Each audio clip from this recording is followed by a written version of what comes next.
Hello, welcome to this spotlight session of the 2024 Healthy Longevity Global Innovator Summit. My name is Dr. Lisa Riste from the University of Manchester in the UK, and I received my Catalyst Award in 2023 from the UKRI, and it ran up until September last year till July this year.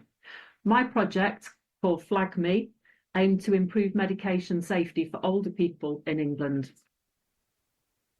So there are 1,700 deaths every year in the UK from medication errors. We have high-risk medication that lots of people do their work into, and we also have high-risk patients. And one of the patient groups that we were interested in is people who are sight impaired. If you look at the medication on the right-hand side, how on earth would you be able to work out this is one person's medication? Which drops you use, which inhalers you use, and what tablets you take when. It can all cause catastrophic problems for patients. And the lady pictured here, Christina Fletcher, was a nurse, and she died in 2016 after receiving medication that wasn't hers and took it unknowingly, and this contributed to her death. It was one of the main reasons that I decided to work with this population. And so what we've done is we're trying to not only help people in England, but we're hoping to help globally. The thing that we found out when we brought together patients with sight impairments and pharmacists is that pharmacies don't know who these at-risk patients are who are sight impaired. And if they don't know who people are, they can't help them distinguish between medication or help them to be able to access drug or safety information. And we did an audit locally in Greater Manchester, where I'm based, and there's about half the people who had a sight impairment weren't known to their pharmacy. In the background, you can see there's a poster that we have here in the UK, and it asks people if they need things in alternative formats to let their health professional know. Obviously, if you've got a sight problem and you've got a poster up asking for large print or braille, it's really not the best way to be accessible. And we wanted to change this. And we wanted to change it through using information that already exists in the patient health record. So we decided to story map what we would like it to look like. And we did this with lots of patients and pharmacists working together to co-design what we should do.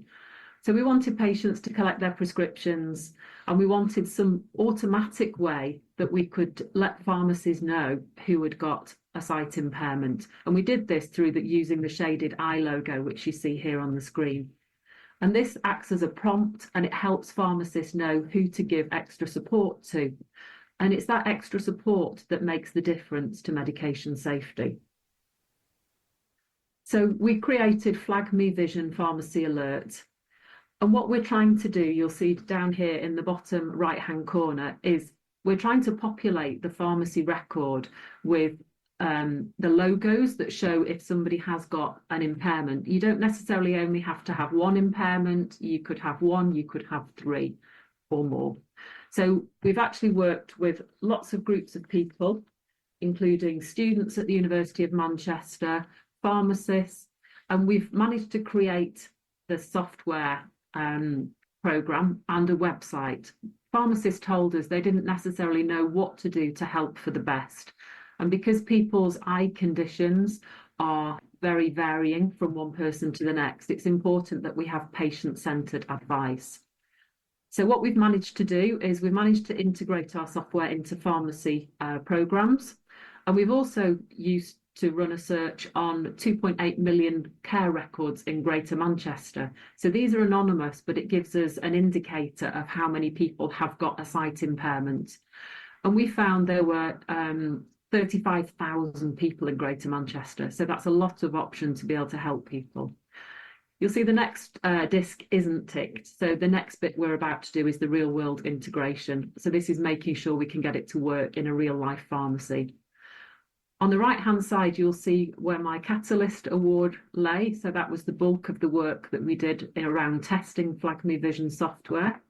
And since then, we've been successful in getting funding from Translation Manchester in their Access to Expertise scheme, £19,780, which is to help us comply with some of our NHS systems need us to prove that we're going to be safe, secure, and do what our software says. We've also managed to secure nearly £4,000 internally at Manchester University through Dragon's Den scheme, which is helping to embed some of our learning into pharmacy, optometry and audiology student undergraduate training. And we recently received nearly £4,000 from Riste Manchester, which is part of the new Innovation District. So this is a public exhibition promoting the importance of medication. So quick roadmap, again, just showing where the Healthy Aging Catalyst lay and how we've managed to incorporate as a KIC. A KIC is a social enterprise, so it's a company structure, and it means that we put public and patient safety before profits.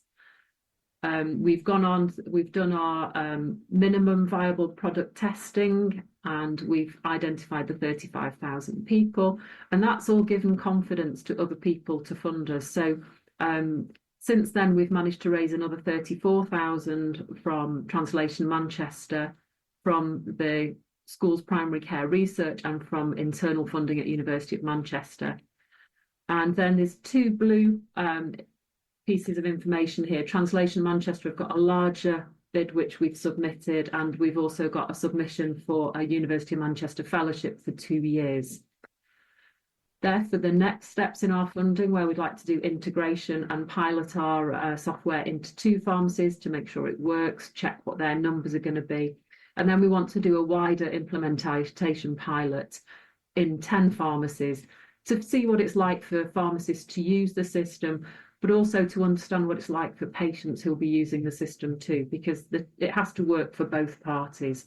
And we also need to know how it's making a difference. Does it make people feel safer about their medicines? Does it make them more compliant with the medicines?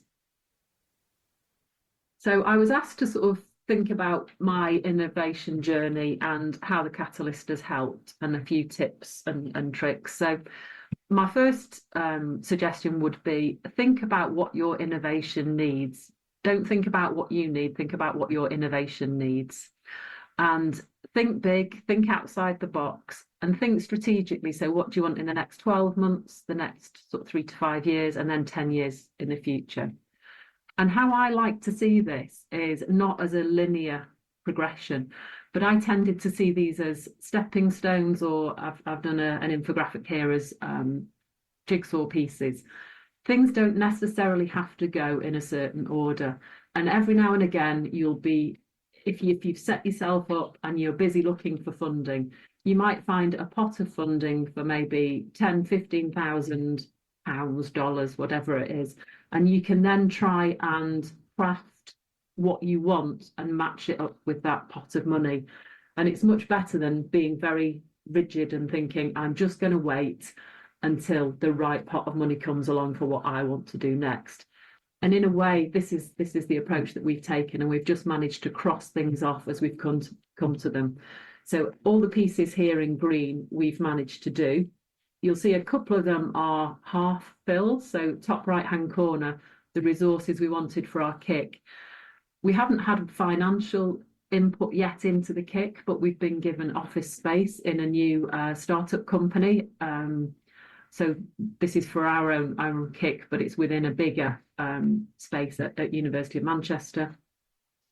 And then we've also, when we're looking at staff, because you have to recognise you can't do everything yourself. It doesn't matter if it's your baby and your project, you need other people. You need other people's perspectives, most of all. And we've been really fortunate that we've worked with lots of people who've got sight impairments and hearing impairments. And then we've worked with a really talented group of students as well, and pharmacists who've given us their input. So we've gone away from a traditional hiring model for our company, and we've gone with an alternative model where we attract people in who are motivated by the same aims that we have, to try and make things better for patients and to try and make things safer for them.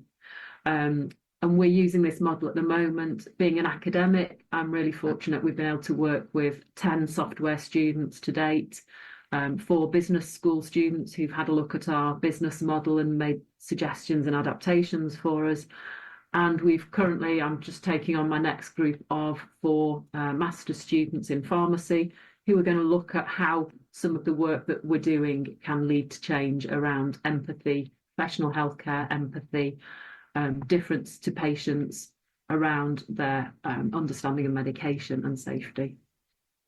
Most important of all, we need the collaboration partners, and that's where the real work is. So whenever anybody gives you an email or suggests you need to speak to somebody, keep them all in one place, in one book, and go back to them, follow them up as soon as you can, because they may just be that next little spark that you need.